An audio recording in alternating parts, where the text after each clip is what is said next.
Hello, this is Richard Collins, your instructor in ATM101 Weather and Climate of Alaska here at the University of Alaska, Fairbanks. Today I want to present how we interpret weather maps and satellite images. We use weather maps and satellite images to both observe and understand weather systems in Alaska. Weather maps represent the state of the atmosphere at a given time. They are created by computers based on observations. Our observations of the atmosphere are not continuous. We don't have measurements everywhere in the atmosphere all the time. So we use meteorological principles to join the dots, if you will, and make a complete and continuous weather map. The weather maps, like elevation maps, have contours that show the sea level pressure and how it changes over the sea and land. The weather maps we use also show cloud cover based on infrared satellite measurements. More about this later. We use 3 satellite images taken by the Geostationary Operational Environmental Satellites, or GOES satellites. These satellites are parked over the equator at an altitude of 36,000 kilometers and rotate with the Earth. Thus, the satellites look down on the same geographic region all the time. They are called geostationary because they are moving with the Earth and so are stationary relative to the Earth. The geosatellites have several different channels that take pictures or images at different wavelengths. We use images from 3 different wavelengths. We use channel 1 that measures visible light at wavelengths between 0.55 and 0.75 microns. Channel 4 that measures infrared energy or heat at wavelengths between 10.2 and 11.2 microns.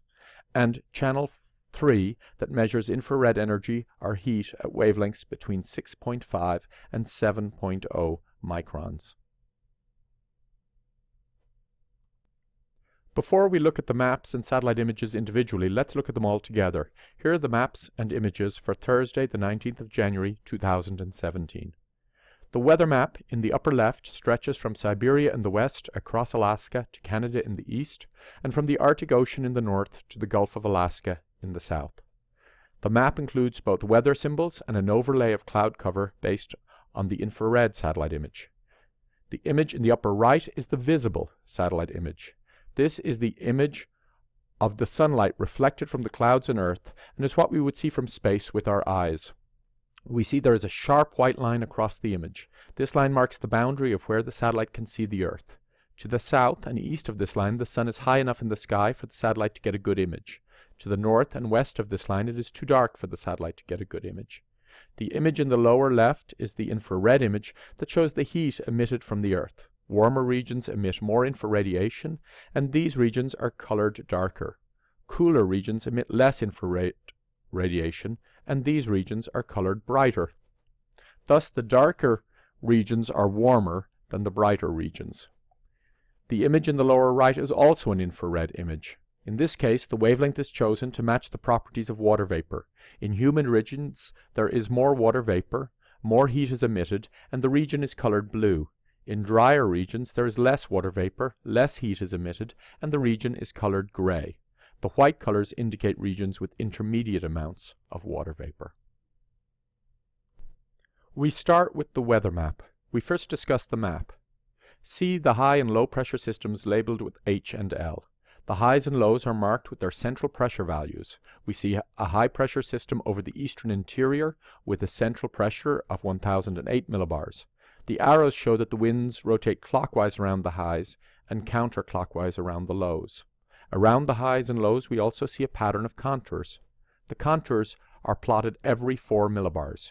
You can think of a weather map like a topographic map where the highs are the mountains and the lows are the valleys.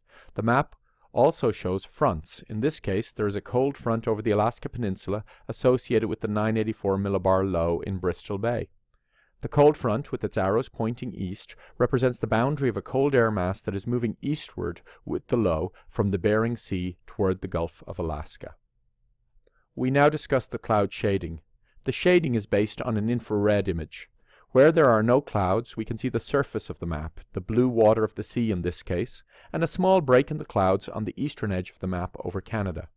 The bright white regions represent cold cloud tops that are high in the troposphere. The lighter gray regions represent warmer cloud tops lower in the troposphere. The darker gray regions are warmer and represent either warm clouds close to the surface or thin clouds that allow heat from the surface to pass through them. We now look at the visible satellite image. We look to the south of the bright white line where there is enough sunlight for the satellite to see the Earth and the atmosphere. This image is from 22:30 Zulu, our universal time, or 13:30 Alaska time. This is 1:30 in the afternoon, which is near local midday in Alaska. Let's first focus on an outlined area in green labeled A. Here we have clear skies. We can see the snow-capped peaks of the Alaska Range and the Chugach Mountains, as well as the coastline.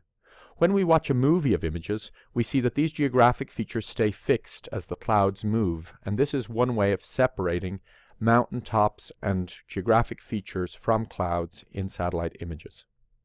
Next, to the south, we have a clear area, outlined in yellow and labeled B in the Gulf of Alaska. To the west, we have a cloudy area over the Alaska Peninsula, outlined in yellow and labeled C. To the east, we have a cloudy area in the southeast panhandle, outlined in yellow and labeled D. Then we identify two smaller regions. Just north of the Aleutians, there are some broken clouds, labeled E, and just north of that there is an isolated thicker cloud, labeled F. We now look at the infrared image and focus on the regions we identified in the visible image. In area A, the land is light gray and the sea to the south is dark gray-black. This is because the land is colder than the sea, as we expect in winter. In area B, the warm sea appears as a dark gray-black region. In area C, the cloud tops are cold and appear light gray-white. This tells us that the clouds have significant vertical extent and extend high into the troposphere where it is colder. In area D, we see lighter grays in the southeast and darker grays in the northwest of this area. This indicates that the clouds in the southeast are thicker and extend higher in the atmosphere with colder cloud tops.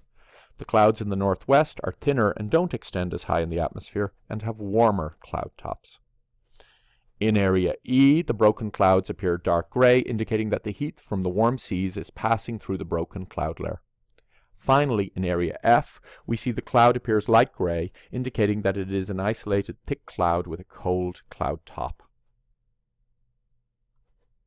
Finally, we look at the water vapor image and again focus on the regions we identified in the visible and infrared images.